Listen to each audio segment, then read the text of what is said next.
Welcome back to Keep the Vision. Make sure you like, comment, subscribe, share the channel. Hit that bell notification for your boy. Listen, man, it's top of the morning on Monday, so we have all the national media coming out and speaking about the greatness they witnessed with Caitlin Clark's return on Saturday. We got Stephen A. Smith and Rebecca Lobo talking about the greatness they've seen. We got Colin Cowherd talking about the greatness he saw. LeBron James said, hey, the CC effect is back. Let's take a look at what Stephen A. Smith, Rebecca Lobo, and ESPN First Take had to say about the legendary performance that Caitlin Clark put on this weekend. Let's give it a look. Rebecca, tell me, what does Clark's return mean for the WNBA? Well, I mean, it means a lot more people are paying attention once again. We know how much Caitlin drives ratings. We know how much Caitlin drives attention on the WNBA. And for her to come back and do it in that way was just ridiculous. I mean, I'm sitting there at the end of the first quarter when she had that 38-second stretch where she drained deep three after deep three after deep three. I was just sitting there thinking, I've been around this league since 1997. I have never seen that in a WNBA game. See, but that's what we're saying. And everybody acts like we're glazing or no, y'all are hating. This lady just said she's been around this league since 1996. She has never seen this. And she's never seen this. And this is all we've been telling you guys is what Caitlin Clark is. We have never seen anything like this. This is a magical moment in time. Will probably never, it'll be another 30 years before we see something else like this. Like, let's just be serious here. Rebecca Lobo don't have no reason to lie. She had no reason to lie. She's been around this league a long time and never saw anything as spectacular as Caitlin Clark, man.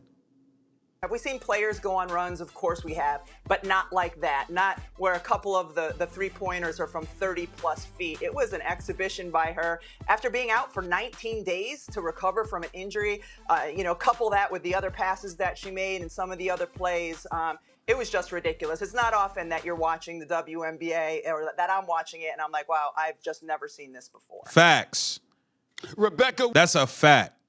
First of all, it's wonderful to see you, and I got to tell you, I mean, I'll talk to you and complain about the WNBA not helping me out with tickets, okay, at a later date. I'll talk to you about that at a later date. Whoa, WNBA, we can't get Stevie A hooked up. Caitlin Clark that hot of a commodity. Yo, Caitlin Clark so lit, they can't even help Stephen A out, y'all. Caitlin Clark so lit, they can't even help Stevie A get tickets, man. They can't help the biggest voice in sports media right now get tickets because Caitlin Clark got it too lit and too sold out. That's crazy. Right now, let me focus on Caitlin because the girl comes back. She does a thing, 32 points, 55% shooting, 7 to 14 from three-point range. I want to know, in your estimation, where do you rank her as a shooter in the WNBA, and considering her assist, where do you rank her as a player in the WNBA in just her first 1.5 seasons in the league? Stephen, it's funny because I was listening to your last segment where you were talking about Steph Curry and you said he's the greatest shooter God ever created. On Saturday, Caitlin Clark certainly looked like that for the WNBA in terms of what she was able to do. As a player, she finished last year 4th in MVP voting.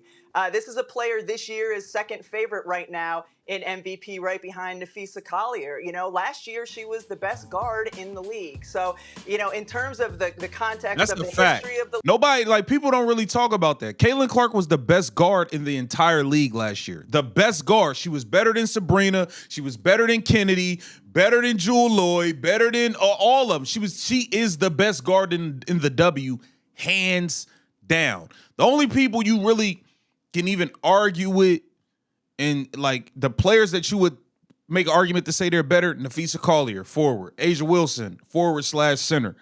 Brianna Stewart, forward. I don't think Brianna Stewart's better than Caitlin Clark, though. Caitlin Clark is top 3, bro. CC top 3. She's top 3. The lowest she is 3, bro.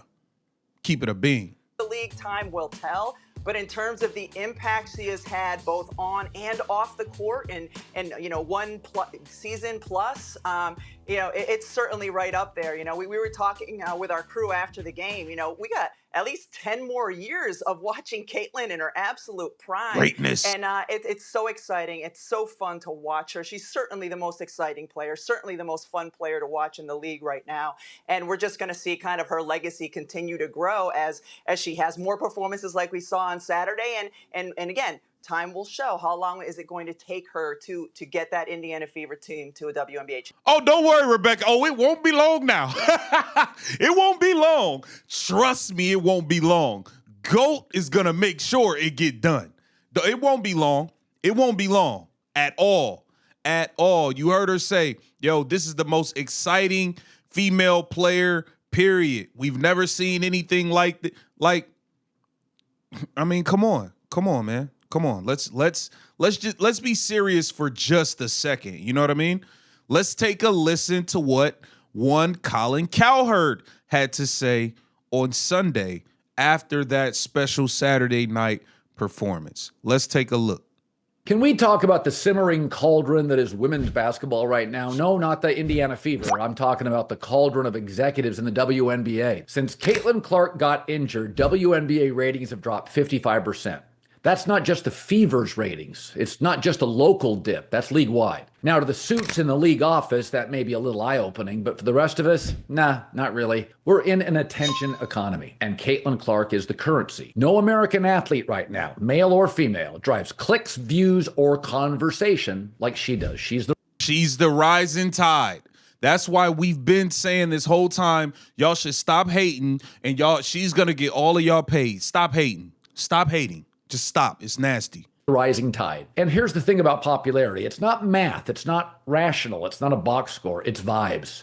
I mean, Paige Beckers dropped 35 points the other night. She's great. A'ja Wilson, hands down, the most dominant player in the league. But don't confuse production with popularity. I would say Nafisa Collier is the most dominant player right now over A'ja Wilson. A'ja Wilson fans, hate me all you want. Like the golfer John Daly, he wasn't winning every major in golf, but man, his galleries. He was fun, he was different, he was a human NASCAR vehicle, fueled by diet soda and a cloud of smoke. There's no shtick to Caitlin, she's all business. In fact, she reminds me of Mr. Beast. Mr. Beast doesn't swear, he doesn't necessarily provoke, doesn't lean on politics. There's no outrage bait to get you to click on the clips. He just does giveaways, and he does them really well. Not the edgiest either. He's the best at it. Same with Caitlin. She shoots and makes shots from 36 feet.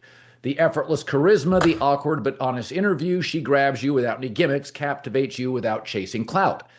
So yeah, let's call her Mrs. Beast. And the proof of her effect is in the math. Over half the ratings disappeared when she... Gone, bro, that's crazy. One player wasn't playing and half of the people that watch stopped because of one player. One player. Half of the viewership gone. Come on, man. Greatness. Doesn't play. So here's the takeaway, women's basketball. Take a long, deep breath this summer. Whatever side of the Caitlin debate you're on, jealous, protective, annoyed, grateful, just admit it. The girl with her leg up has given this entire league a huge leg up. She's not just part of the moment. She is the moment. Yeah. I mean, there you have it, man. We have Colin Cowherd, Stephen A. Smith, Rebecca Lobo, giving you the real, giving you the skinny on the greatness of Caitlin Clark, not just on the floor, off the floor, how she's elevating everybody in this league. And we are all witnessing greatness. We may never see anything like this again for a very, very, very long time. So we need to appreciate it while it's here. We need to appreciate these moments and take it in, because who knows where we'll be by the time something like this come back around. Appreciate you watching the video. Make sure you like, comment, subscribe, share the